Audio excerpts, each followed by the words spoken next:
The black man was still sitting and waiting, his face showing his impatience, but not daring to say anything.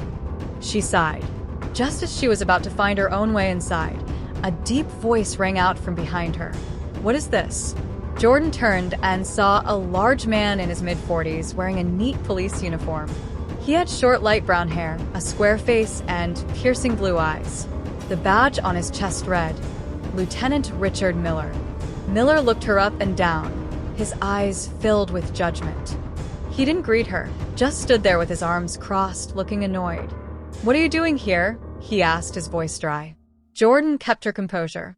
This was not the first time she had encountered this kind of attitude. She replied curtly, "I need to see HR to complete the paperwork." Miller raised his eyebrows, his eyes showing a hint of sarcasm. "Procedures? Are you sure you're in the right place?" Jordan looked him straight in the eye. "This is the Arlington Police Department, right? I've come to the right place." Miller smirked. "I don't think HR has time to deal with cases like yours."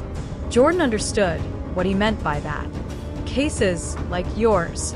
A subtle reference to her skin color, or perhaps her gender. She didn't react immediately, but gently repeated the request. "I need to see HR." Instead of answering, Miller turned to the young officer sitting behind the reception desk. "Do you hear anything?" The young officer shrugged. "She wants to see HR." "Police custody. You have the right to remain silent." Miller gasped, almost unable to believe his ears. I'm a lieutenant.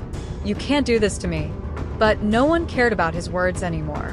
He hissed angrily, but also desperately. "This is a setup, a political conspiracy. I am not guilty. I am not guilty."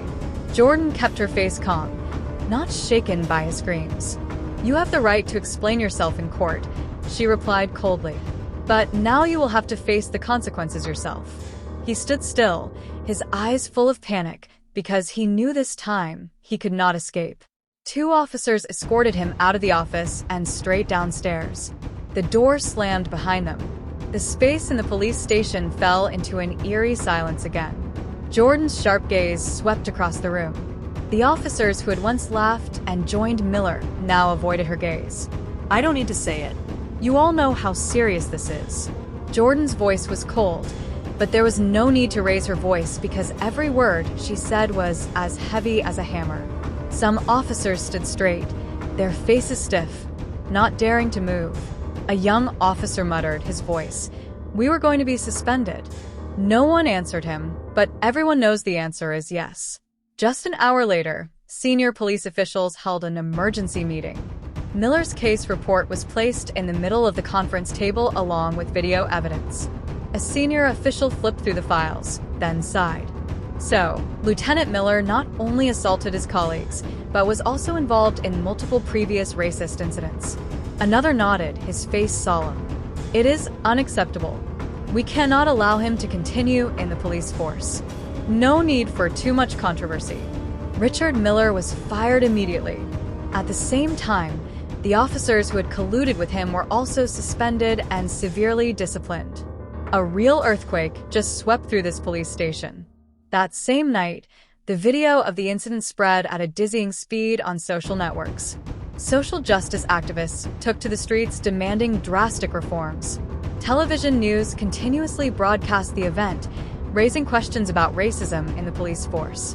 The whole of America is looking to this city.